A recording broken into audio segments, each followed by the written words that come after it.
Hi and welcome to the WynActive webcast on this wonderful Friday, the day before the weekend. And as always, it's been a big week for us. And we're going to finish off in style, I can tell you that right now. But first of all, as per normal, I'd like to welcome James Robertella, the man they call Mr. Wyndham. How are you, James?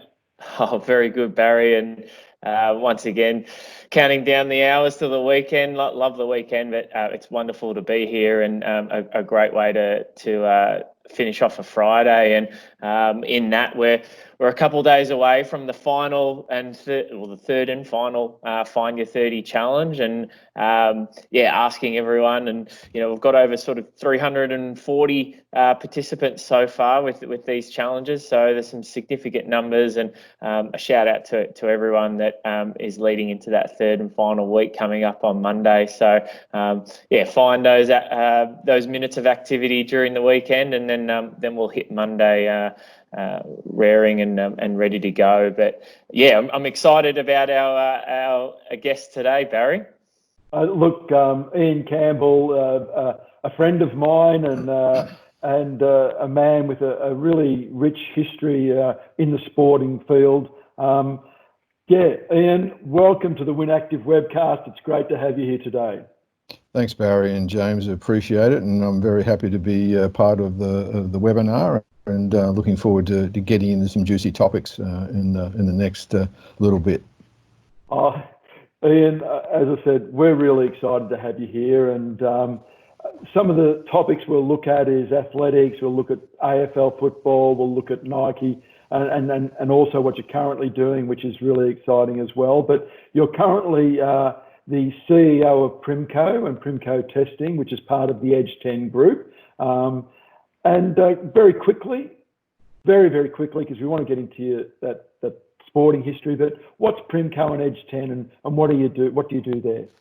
Well, Primco is an Australian company that was acquired by the Edge 10 group, probably the world's leading professional sports software business. We were acquired 18 months ago, and we are sort of the industry leader worldwide in grassroots and community sports testing, focusing on ages 8 through sort of 18, 19, and have a strong presence here, but also in India. And we've just recently, pre-COVID, launched in the US, literally 2 weeks before the shutdown.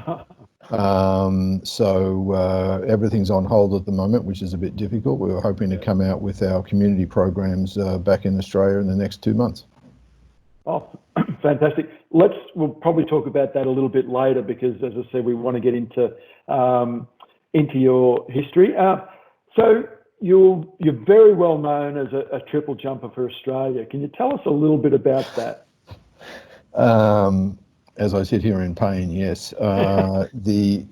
Yes, I started in little athletics when I was 10, and did reasonably well off no training back in the day, because on grass, no synthetic tracks, etc. And sort of went through my career, played footy for Victoria and the Teal Cup when I was 15. As you did in those days, you either played cricket or footy or athletics or whatever. There weren't massive other options. And I got some strong advice from the athletic fraternity that, probably my body weight and a few other things would indicate I was better off staying with athletics, which I did. And broke multiple, Australian junior records and so on and so forth, and then got offered a scholarship to Washington State University, one of the at that time Pac 8 schools on the West Coast in the US, a track and field powerhouse, and decided to actually go to the US in the second half of 1976 as what's now is a bit of a groundbreaking move, and that move on its own basically set up the rest of my life. Ian, it's a brilliant story. Just reading up about it earlier, and I suppose that decision to go to America must have been such a big one. What was the landscape of athletics and the pathway for women and men, at your age at that particular time? It wasn't great. I mean, I was fortunate to be selected at 17 for my first Australian senior team. I was the youngest male ever selected at that point, and got a silver medal in the New Zealand Games against men, which was, added to sort of my resume at the time.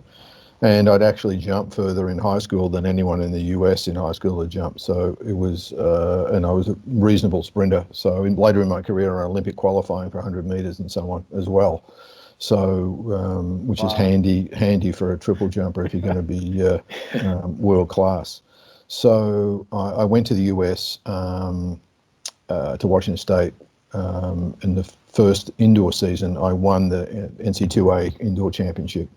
And the team won its, to this day, only NC2A Division 1 national championship. We had, world record holders in the distance events from Kenya and God knows where. It was an unbelievable time.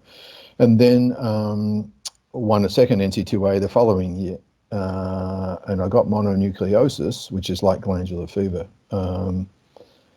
4 months before the Commonwealth Games in '78 in Edmonton. So I couldn't finish the collegiate season. I lost a lot of weight, couldn't jump, couldn't run, horrendous. And miraculously, another Australian that was there helped get me back to reasonable fitness. And I was able to go to Edmonton and got a silver medal. And then decided the collegiate competition's brutal. You got professional coaches, so in some events, some meets I was doing 4 or 5 events a day. So because of that sprinting ability, and I'm a 7-foot high jumper, all this kind of stuff as well. So being good at multiple things can be a little bit dangerous, particularly in a pressure cooker environment. However, the competitive nature of the US and the high level of competition, no matter where you want, helped me in my actual international career. So I came back to Australia. I took a year and a half off to actually prepare for the Olympics because I couldn't sustain the collegiate event schedule and train correctly. So I went to the World Cup for Oceania in '79 and was the only Australian to get a medal. I got a bronze in the triple jump. So that sort of set up a potential positive going into the 1980 Olympics. And I had changed my technique, and the issue for me was getting my speed. That wasn't a problem. It was getting the technique right, not the strength, the technique right to handle and take advantage of the speed, which I didn't do until even after the Olympic trials in Australia in 1980. So, and that set up my journey to my infamous, or however you want to describe it, journey to Moscow in 1980. So tell us about that, Ian, because it is infamous, as you've just said it, and it's a very well-known story as well. Talk to us about the Moscow experience and then the jump. Yeah, well, we left Australia. We were based in Cologne in Germany for our training camps and our training hub. I'll say that as a hot topic these days for our AFL friends. That I think we're staying in dorms that were pretty rustic. But that's for the Olympic Games, So it is what it is. You got to go through that and work through it. So we had there was a meet put together in Stuttgart, which was the US Olympic team versus the world, because the US boycotted. So their entire Olympic team competed in this event in Stuttgart against the best in the world. I won that event. So for a lot of people, including me mentally, sort of the writing was on the wall that I could actually go to the Olympics and do some damage. So we went to Moscow, and not one of my favorite cities, but for a number of reasons, but it probably, I think, for the Australian team, being inside the jewel in the crown of the Soviet Empire, we kind of scratched our heads and thought, how in the hell are these guys a threat to anybody? I mean, it was archaic. It was 30 to 40 years behind. I'm talking about the streets. They had they had to import apples from Finland and all these places to the village, which you wouldn't buy today in Australia at all. You'd probably feed it to farm animals. This is the best they could do. I mean, it was the whole thing. I think the Cold War may have been a political farce, but that's another story for another day. Anyway, got there. Was in great shape prior to the 2 days before the qualifying. I ran 10 flat for 100, hand timed for 100 meters, which is 10:24 electric. So my previous best was just over 10:3 electric. So I was in great shape. Timed by the head coach, I might add, so for credibility purposes. So I went into the qualifying round, jumped 17.02 meters in the qualifying, which at the time was the equal furthest in Olympic history. Took one jump, qualified for the final, thank you very much, and left the stadium, went back to the village. In retrospect, even though I didn't try to jump that far, I just did, because my technique was working for the first time perfectly in my entire career. So next day was the final, came out, had a couple of Russian coffees beforehand in the green room, so to speak. Caffeine wasn't a banned substance then. So we had a couple of coffees and went out, and 80,000 people in the stadium, there whether they wanted to be or not. But anyway, it was full. And so got into the final, first jump, extremely long, right around the Olympic record. Went back, red flag, said I failed at the board, and there's plasticine in front of the board, so you can see a toe or an indentation. There was no indentation that I could see, and then he pointed to the far left-hand side of the board and said, oh, there's your indentation. The problem with that is, a triple jump or a long jump runway is a lane, just like a running track. So I'm a right foot takeoff, but somehow my right foot was in fact on the outside lane on the left side of the runway, indicating that my body would have been actually outside the lane the whole way down. So it was obviously a plant. So, I mean, I was an experienced competitor, so I knew, something wasn't right. So the next jump I took was a safety jump from about 30 centimeters behind the board, which was 16 meters 72. So they measured that. That wasn't a problem, which ended up being my only legal jump. And the next jump is where I out, which has now been proven thanks to Victoria University and endorsed by Athletics Australia as a legitimate performance. That was 17 meters 52, Olympic record, et cetera, et cetera.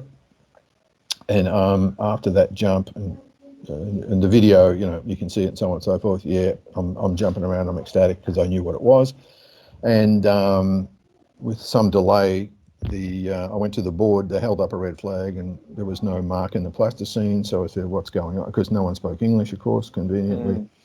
And the guy eventually points to the official down the path, down the runway, who holds up a red flag and said, you scraped, which means, my spikes hit the runway on the way through, which given I think they had about 8 or 9 spikes in that shoe, it's somewhat difficult to do at any level, let alone, you scraped it, yes, you just happened to break the Olympic record.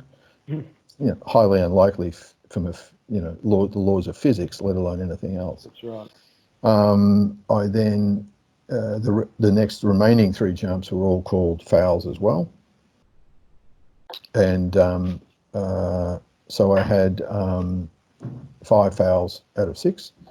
And the world record holder at the time, Joe Oliveira from Brazil, also had 4 out of 6. He got a bronze medal. He was lucky, but his biggest jumps were also called fouls. So my career foul to legal jump ratio in national championships and international competitions is 88% legal. That's across my entire career from the age of 16. So almost 90%, and on this occasion, I was at less than 20%. So clearly, it was one out of the box, shall we say? Yeah. And I called for the IAAF referees, who were supposed to be based at every field event to make sure everything was run correctly, because the field events are easy to manipulate. pole vault, high jump, javelin, oh, it's a foul, or it's this, or you touched this, or you did that, or whatever. As we found out later, they were removed the day before by the IAAF at the request of the Soviet organisers. Oh, So, I hadn't heard that. Heard that. So this is one of the ongoing, culpability issues with the IAAF and the IOC, but ultimately the IAAF runs the Olympic athletics competition. So it's anyway, we filed a protest, and which you have to file within 48 hours or 72, I can't remember, and nothing happened. And our team manager, head coach, kept trying to find out what happened, and they said, "Oh, we've lost it." And then miraculously, after the 72 hours, they found it and said, "Well, it's too late anyway, but we reviewed it, and it's not conclusive, so we can't do anything about it. Too bad." Incredible. Yeah. I can only imagine what you're feeling at that time, Ian. What was the preceding sort of months and years? And so, I understand your rich administration history, but what was the transition from, after that period? Like, what were you going through? Well, because I was very well known in the US for being a multiple NCAA champion and so on. So it actually got a lot of coverage, in, believe it or not, Sports Illustrated and Time and all this kind of stuff as part of the, and even last week, Yahoo Sports in the US released an article about it because they were covering the US boycott, and somehow I got involved in that. So they did another article on that, 40 years later. So I'm cursed. I can't escape it. Anyway, so I came back to Australia, and then I worked with Ron Clark, who gave me a job, which was, I met Ron when I was 16, and he'd been a lifelong mentor to me in a number of ways. And then I went back to the States to finish my degree, and which I did. And then I was a hot commodity on the US indoor circuit in January to sort of March '81. Went to Dallas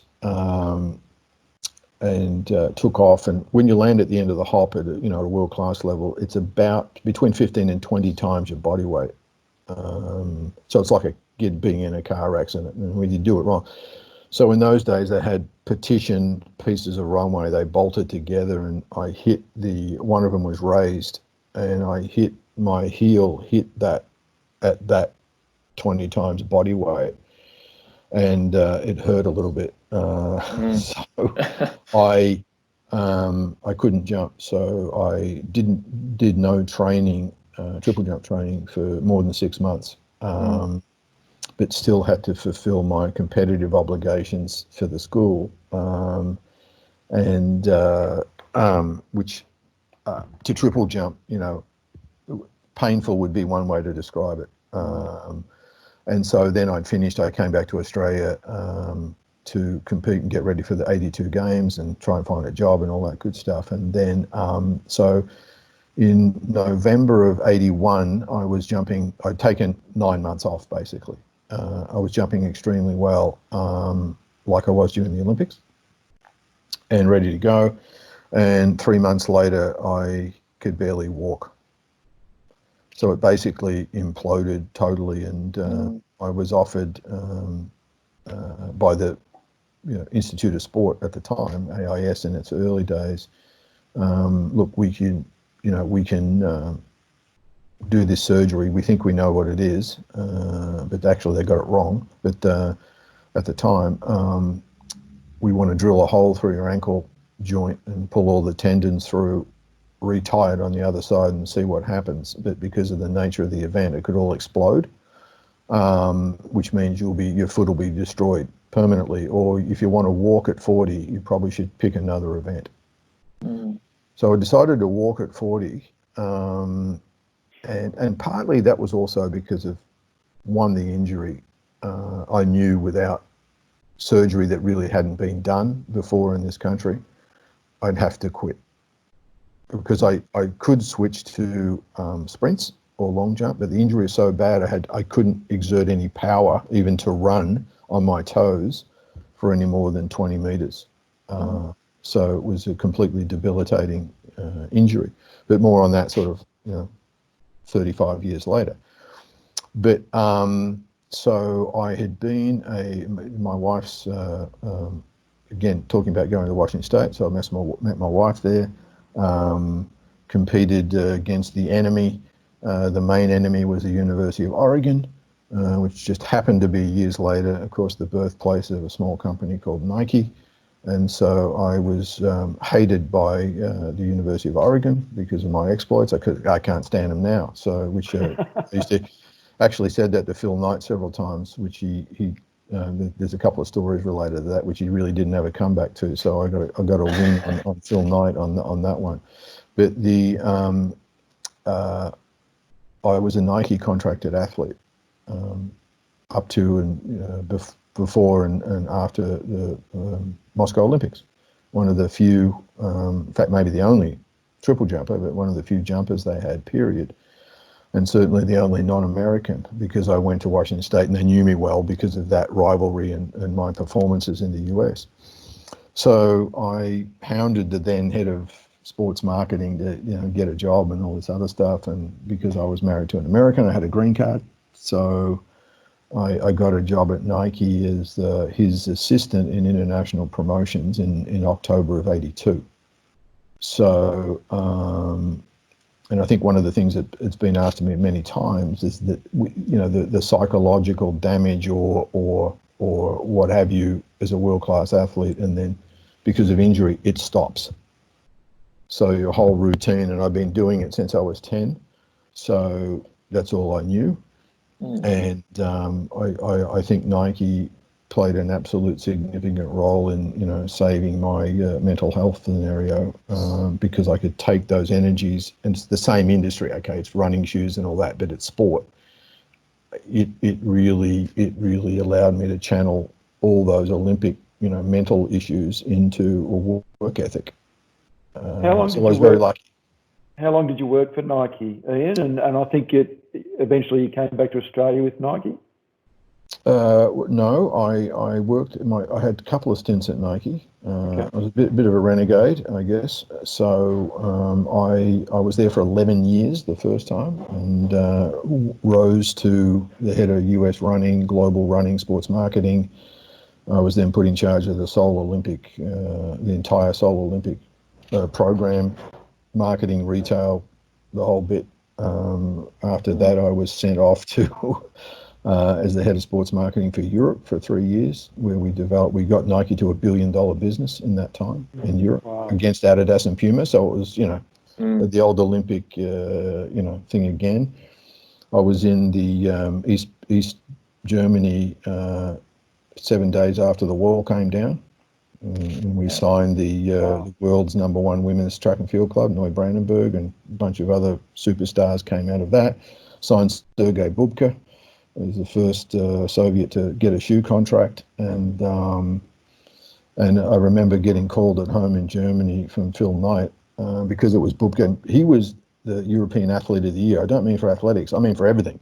Soccer, the whole bit. And I get this phone call at home, and it's I pick it up. Hello, it's Phil. Right, well, what do you say? Right, yes, about Bubka, because it was a lot of money.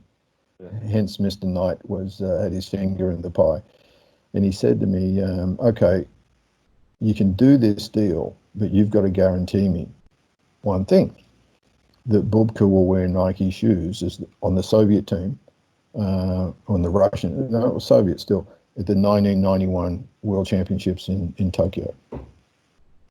And he said, you got to guarantee it. I said, yeah, absolutely, because I had no idea whether it was going to work or not. I'm going to say no. So he said, okay, you can do the deal. So we signed Bubka, and that lasted. It was a long-term relationship with Sergei, even beyond his and he did actually wear the shoes and save my bacon on that one. So I had a number of those moments at Nike, taking the high risk. So when I was in Europe, I did a number of TV events, and one of them was called Nike Sports Fest at the ISPO, the European Sporting Goods Show, and combined with a Michael Jordan Tour of Europe hoop slam dunk competition. So we ran it I ran a indoor track meet, soccer game between Borussia Dortmund and other Nike non-football stars in Europe at the same time, all on Eurosport Live, and then we finished with the Michael Jordan European Slam Dunk final in the middle of the track. So that also then was down the road. 6-7 years later, when I went back to Nike, is what I developed those global sports events. So the NBA fined, we used Scottie Pippen, Charles Barkley, Dave Robinson, Jordan, of course, and a bunch of others and all this, and the NBA fined each player $250,000 for unauthorized activities. And so Phil Knight just went, berserk. But as a result of that, several months later, I got a phone call from the then president of NBA Properties, a guy named Rick Welts, who's still president, I think, of Denver Nuggets these days. But anyway, and said, hi Ian, look, David Stern would like to talk to you. I said, what? I know, by now I was back in Oregon. I'd moved back from Europe and was kind of, not happy with a number of scenarios, and as you do in corporate life. So I talked to David Stern, and he said, look, you were the problem in Europe. You caused all these problems, so why don't you come work for me? I went, what? So so I did. I went to New York and did the interview, and he and Rick Welts, and he said to me, this is David Stern, by the way. I mean, so you've got having many years. Look, I think probably in those days, these days I'm more humble, but I didn't lack for confidence. I think in those days, and as an ex-Olympian and all this other stuff, and and I'd worked and done a lot of things involving Phil Knight, partly because Phil Knight's an ex-track and field guy. So he gave me space because of my track and field. It could have been the worst employee of all time, but I got a bit of cred for the other stuff. And David Stern said to me, well, why should I hire you? And I said, because I know more about international sports marketing than you do. And he looked at Rick, well, I won't say what he said, but he said, okay, you're hired. So, and the deal for me was, which was one of my beefs with Nike at the time, was I wanted to come home. And they wouldn't let me. They were willing me a corporate guy. And David Stern said, look, why don't you open the NBA business in APAC and you can do it from Melbourne.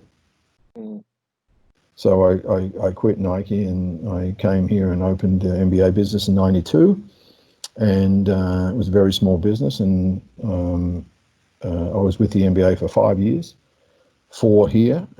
So we took the business from about $2 million to $100 million in retail value, and TV rights and so on. And then I got promoted and moved to New York as the VP of Asia Pacific and Latin America. And as things happened in those industries, I then got a call from Nike and said, can you come to Oregon? We want to talk to you. And I said, well, what, out of the blue, what for? I still liked them. It's just, Yeah. So they flew me to Oregon and met in the Embassy Suites, the bar in Beaverton, Oregon, which is where Nike is. And, 3 of the heavies, the then president, the future president of Nike, Mark Parker, who just retired, and the head of marketing, Liz Dolan, came and met me for a beer and said, look, we remember when you did those crazy events in Europe, we're sick of, we're paying all the Tiger Woods and Michael Jordan, whoever else, all these teams, millions of dollars, and they've got appearances and we don't use them. You can't have Michael Jordan going to a shoe shop. It just doesn't make sense. So we want to develop an events division that takes advantage of that. We just come back and start it and run it. And, in the end, I agreed to do it, and became Nike Sports Entertainment.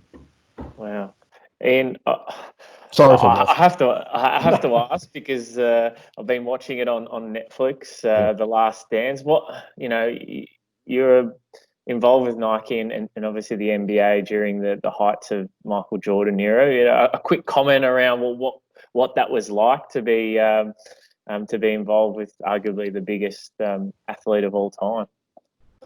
Interesting. He when I first met Michael, I travelled with him. I he was traveling in Europe separately to this event, but culminating in this major event in Munich at the ISPO, the international show. And the guy who was the vice president of sports marketing in the US was traveling with the other NBA players on a separate tour. And there was an incident which the other players, Charles Barkley and a few others, spat the dummy, called up Phil Knight and said, "We're going home." Then I got the call from Phil Knight's assistant and said, "Phil's in a hotel lobby in Munich waiting for you to show up. You've got to fix it." I was a fixer. Okay, problem. They called me in. So I went there, and there's Phil sitting on his own, and all these Nike people in the hotel, sort of, what the hell's going on? So I went over, and he said, "You've got to take over this other stuff as well," because I'd finished the Jordan tour by then. So I did, which went extremely well, and probably Charles Barkley is to this day the funniest sports person I've ever been involved without not even close. He just was unbelievable. So and Scottie Pippen, Dave Robinson, and so on. Anyway, this was in '91 or thereabouts. So I travelled with Jordan in a helicopter and private jet, as you do, around Europe, or as he does.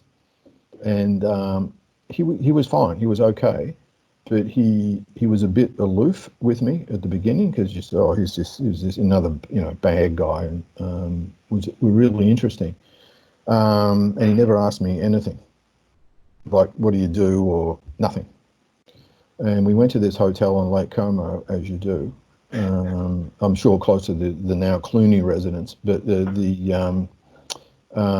I came down for breakfast the next day a little bit late, and he was sitting there with other employees. He said, "Ian, how are you? And what are we doing today?" And I said, "What the hell's going on?" So my guys there told me that when he came down, he said, "Who is this guy? What's this guy?" And they said, "Oh, he's a multiple NCAA. He's an Olympic," and his demeanor changed immediately. Mm. You can read that however you want, but all of a sudden we got on, and so I got a little bit of respect out of it, which is good. The irony to the story is that so I toured Michael Jordan there, and I left Nike, went back in '96 or '90, whatever it was, and '97, '98. To do Nike Sports Entertainment. Got one of those phone calls again from Mr. Knight. He only said he got him once in a while, but you take the call, right? Mm. So he said, and we'd started Nike Sports Entertainment. But if going back, the first deal we did, and there was controversy around this when FIFA had all their problems with various contracts and corruption, that Nike signed a $200 million US deal with Brazil. Back in the day, and also somehow they got a 45-seat plane and a multitude of other gifts that were part of the deal.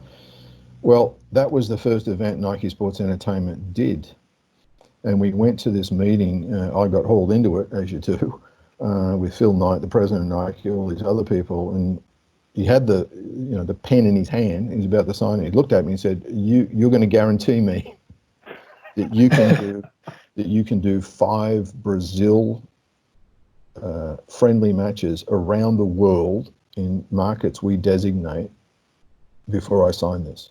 So you can imagine what I said. Sure, because no one had ever done it before. So I said, "Yeah, no problem." So we did it. So the first he signed it, of course, but not because of that, because they wanted Brazil to get into soccer. They made 2 signings. Ultimately, the Brazil one as a global catalyst, and then ultimately Man U many years after that. But in the same principle, to sort of attempt to take over the business from Adidas. So and they had the money to do it. So the first Brazil game was Brazil versus Mexico in the Orange Bowl in Miami, featuring Carlos Santana. As a post-game concert, joined on stage by John McEnroe on guitar. So if that doesn't tell you the power of Nike, nothing at all. So anyway, back to the phone call. So we started with that. The next one we did was the Tiger Woods Skins game in Japan. which was an experience, and went very well. He was 21 at the time, so but it highest rated golf TV show in history at the time in Japan, so that was a reasonable achievement. And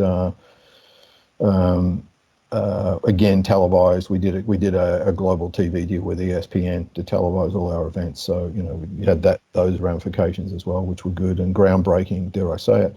So whenever afterwards I got a call from Mr. Knight, hey, I want you to take Michael to Japan.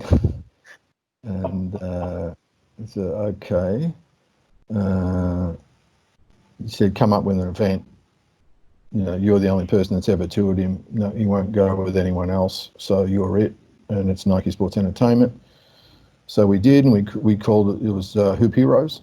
And guess what? We called Charles and Scotty and Dave Robinson and Jason Kidd, and they all said, yeah, we're in, And so we created this event called Hoop Heroes live. It was live on a basketball court in Yokohama Arena with 15,000, 16,000 people. We did two shows. Jordan's merchandise outsold the Rolling Stones at venue sales in Japan by 50 cents a head. We did $1 million in merchandise in 2 nights in arena, which isn't bad. 23 years ago. And the first night we had a couple of issues, and Michael wasn't happy with the compere host. Second night, the host, we told him, you can't say this, you can't do that, and he did it anyway, and Jordan left the court. Jeez. Now, not many people know this story, but it is the God's honest truth. So you're getting it first. So he just walked off. He was so annoyed, and he can get pretty annoyed. Mm-hmm. So I went into the locker room, and there he was. He was, giving me a serve. So I countered with another serve, and basically said, look, at the end of the day, you can get me fired tomorrow. I don't really care, to be honest. But you've got 15,000 people out there in live TV in Japan. It's your brand. You need to get your so-and-so back on court. And I walked out of the room. He came back. Yeah. And I didn't get fired. So he wasn't happy with me, but I think he also he's a smart dude. Yeah. But the issue, wasn't to do with our team or anything. It was to do with the Japanese MC who agreed to say certain things and not say other things, but he went rogue on us again, and that's what happened. So that whole thing ended up being hugely successful. And we did a number of other, major events. In fact, we did all the pre-Olympic events in Melbourne and Sydney prior to the 2000 Olympics. So we got 21,000 people to Olympic Park in Melbourne. Brought Carl Lewis down and all this other stuff. So we did a very good job. And then as things happened at Nike, there was a downturn. What gets cut first? Well, non-guaranteed marketing. So you're not going to cut, Michael Jordan's contract, are you? So, but you're going to cut different areas of the marketing and sports marketing departments, advertising, what have you, that you can afford to do. And so it was folded in and collapsed, as it were, into another division. But it was the end. So I declined a job offer there to continue in a senior role, and with some appropriate, highly focused gestures, left Nike for the second time, and went into consulting. Did a couple of successful deals in the US through the Sydney Olympics with tech companies, and then somehow got a call. And in fact, I can't even remember who it was from, about would I come home and would I be interested in the AFL? So you were living in America at this time, Yeah. Ian? Right. Yes. So you're still in America, and you get a call from someone about the AFL. You get some very interesting phone calls, Ian. I must admit. I do. I've got a lot. Some of them I haven't talked about, and probably won't. But the one of the things is that I also got a call from Roy Masters from the Sydney Morning Herald prior to Sydney, and said I found out what the conspiracy was in Moscow. So he printed a major disclosure in the Age and the Sydney Morning Herald, 4 months or 2 months before the Sydney Olympics, which was on the one hand somewhat gratifying, as you can understand it. And the irony is that the deal, there was a deal cut between Adidas and Mizuno and the Soviet Olympic team, and they selected the triple jump as a probable gold medal because they'd won the last three. And for those guys to wear Mizuno shoes and the rest of the team to wear Adidas.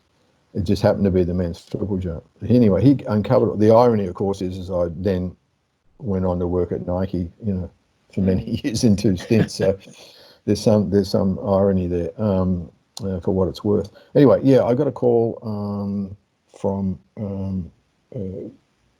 maybe Gary March, who ended up president of Richmond, and then ultimately Clinton Casey, who was the president, and then and they got my connection from a guy named Ben Buckley, the current president of North Melbourne, the then number 2 guy in the AFL, and also ex-Nike Australia and Nike Japan. And he was the head of marketing in Japan when we came in with our crazy Jordan and Tiger Woods tours. So I knew Ben well. And he said, well, the guy's a bit insane, but, he may be able to inject some energy into the place. So anyway, we wanted to move back to Australia anyway. With our kids and everything else, so we had personal reasons and so on.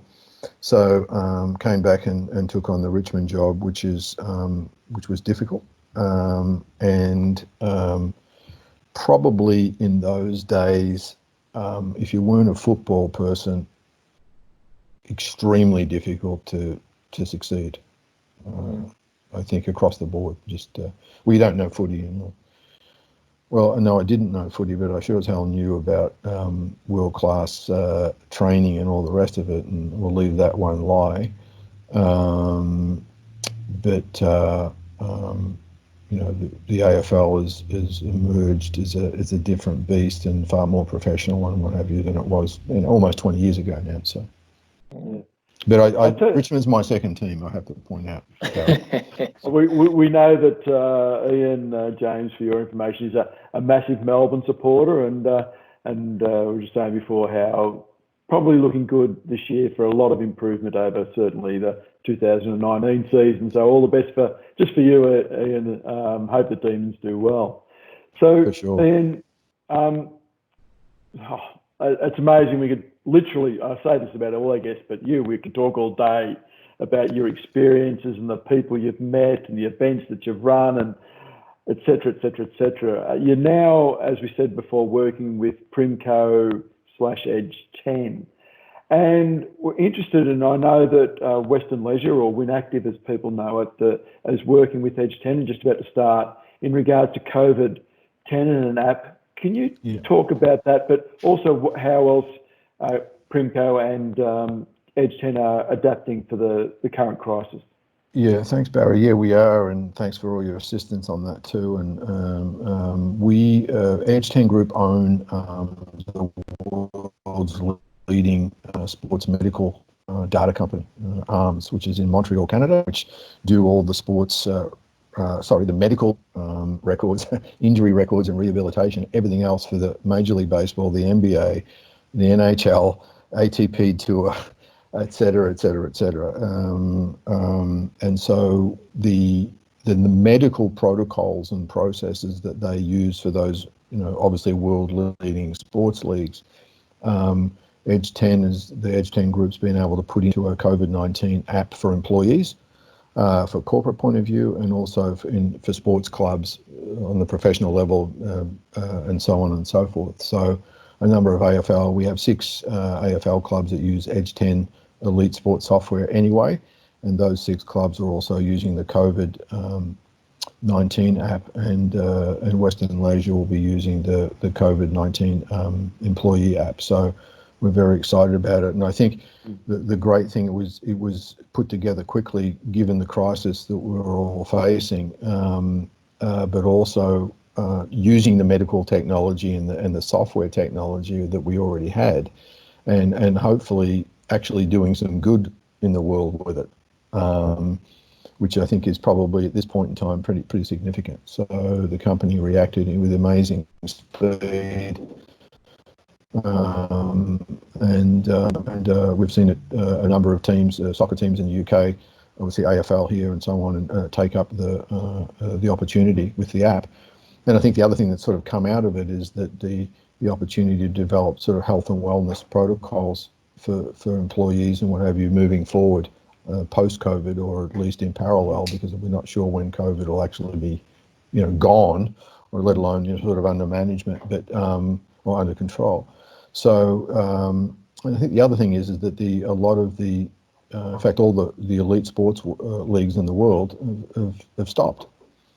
So in a practical sense, the company had to find something new and innovative to do, and it just so happens that it also does some good. So it's been a great internal operation as well, and we're sort of very glad to take it to the world as a positive tool, rather than just we want a bunch of money or this, that, the other. It's not about that. Ian, for employers listening to this, and when I saw it, I was very excited, and same with everyone at Western Leisure. How can they contact you or the company to inquire about the COVID-19 app? Because it looks great, and it's a way of monitoring all of your employees. How can they contact you? Or probably just via email, which is simply ianc@primco.com.au, and then I can put everybody in touch with the relevant teams, our software people and business management people, to work with any organisation to get everybody hooked up with the app. Brilliant. Look, Ian, it seems like you've been at the cutting edge of a lot of things throughout your your athletic performance history, and now your administration and your work with the various organisations. How have you personally dealt with the current crisis and having to work from home, or whatever situation you face yourself in with work? But how have you personally sort of managed your time recently? Yeah, probably maybe it's experience or whatever, but I think I finally figured out how to work from home. And I think historically I wasn't that good at it, but at this point in time I've done it pretty well. The other thing, I think for me, from an experience point of view, a lot of times when I went to Nike, in different things at Nike, when into Korea, when I went to Europe, there were 3 people in the European office. So I was involved in a lot of what I call startup situations. When I went to the NBA, I started the business from scratch. Etc. Primco, we started from scratch 6 years ago, and then sold it to a bigger brother, as it were, in London. So I've had a lot of personal experience at doing things from scratch. And so the COVID scenario, when we obviously had to work from home, we'll continue to work from home, I had to sort of reinvent how I not only worked, but also how could I still exercise, and how would I do that? How would I stop myself not, from eating all day when you're sitting next to the fridge? That's a big issue for everybody. And so I drew on that experience and try to focus and compartmentalize my day so I could get through the day at home consistently and hopefully in a productive manner. The other thing is that be it NBA or Nike or whatever, I've always dealt with people overseas in multiple time zones. So, tomorrow I start at 6 a.m. with a call from London, and so on and so forth. So nothing's changed in 40 years from me in work point of view in that sense. But I think, as I said, I finally figured out that I have to have a rigid schedule of work from early morning to 2 or 3 p.m. And then after that, I can give myself a little bit of a break. Yep. And I probably couldn't do that, 10 years ago. This is probably double the length of any of our other webcasts, and it's apologies, guys. No, it's only because what you're talking about is fascinating to both James and myself, but I think to everyone, and we are so grateful for your sharing, Ian. You've been very, very generous with your insights and your stories, etc. But the thing that James and I do on all of these webcasts, and I'm really looking forward to your response to this, but we try to be positive. We try to look at the better things, even though it's too easy to get sucked into that negativity. And we practice gratitude. So, Ian, what are you grateful for today? Well, I think a number of things. I'm probably grateful for the people that mentored me, including my Australian coach, who essentially gave me up to allow me to go to the US. Not an easy thing.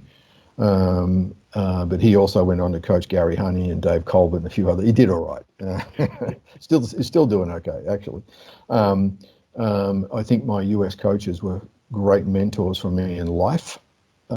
Being that far away, Hugh Jackman and Paul Hogan, there was no Australian reference point there in the US at all where I was, and people couldn't understand me, to be honest. Which was, but their mentoring, and to this day I'm close with those guys. And then ultimately a number of people at Nike as well, David Stern. So I've been very fortunate to have wonderful mentors in my career and my life. I think probably I'm most grateful for that, and probably on top of that, a very, very understanding wife. I am sure about that. Yeah, brilliant. Thanks for sharing, Ian. And Barry, today, what are you grateful for? I was going to say my home gym, but listening to Ian and just reflecting, and Ian and I got to know each other probably 2 or 3 years ago, and have maintained contact since. And I suppose I'm really appreciative not only of our relationship, Ian, but the relationships that I've developed in this industry. That you might not talk to each other for 3, 4, 5, 6 months or whatever. You touch base and you just chat away again. And we've got a lot in common. And I suppose that is based around sport, activity, leisure, competition, all of that. And we have that in common. So I suppose as I said, just listening to it, I'm really, really grateful for our relationship, but all the relationships I've developed in this industry. And James, good point. What are you grateful for today? It's interesting that you started off with your home gym, because I was just thinking back to my workout this morning, and I'm very grateful for the small little things that form my home gym. And there are a couple kettlebells and some resistance bands, and I got a couple sliders that I could use on my floorboards, and with a bit of creativity, we can keep active. And I have a workout with my partner Louise every morning, whether it be yoga or a weights workout. But that's sort of my routine, and I'm very grateful to be able to access that and do that. So for today's gratitude, I'm very thankful to be active each morning and have access to those small things to spice up a few workouts. One other thing, if I quickly could, please. Having traveled the world since I was 19, and I've lived on 4 continents. I've been in the worst places in China. I've been in I've seen everything in that sense. I think the other gratitude I have to say is that I'm extremely grateful I live in Australia. And I hope everyone else is as well. I think, we don't have the experience of yourself, Ian, and most people don't, but it's come through time and again, hasn't it, James, that I think we all appreciate what we have here in Australia. Yeah. And you just look at the US at the moment and what's happening over there. You look at London and just or England and the deaths, Italy, Spain, France, Germany. Why would you want to live anywhere else? I certainly agree with that one. No, we are the lucky country. I do believe so. In more ways than one. Absolutely. Ian, thank you very much for your time today. You have been, as I said, incredibly generous with your time, your stories, your insights. We've really enjoyed it. I think I've barely spoken. I don't know how you feel, James. Oh, look, Ian, I'm very thankful for you for coming on and sharing all that. And I know I've only really scratched the surface on all the stories and the insights you could provide. But yeah, I've hooked on every word, and I hope everyone out there has enjoyed today's webcast leading into the weekend, and hopefully you've inspired us to get out there and be active across the weekend. So yeah, thank you again for coming on. And Barry, Thanks, guys. Thanks again, and we'll have a great weekend to you and everyone, and look forward to catching you on Monday. Okay. Thanks, guys. Appreciate it greatly. Have a great weekend. Thanks, Ian. Thanks, James. Thank you very much for watching what has been the most entertaining webcast I think we've done. And they've all been fantastic, haven't they? Look after yourself. Have a great weekend. Look after each other. And most of all, keep smiling.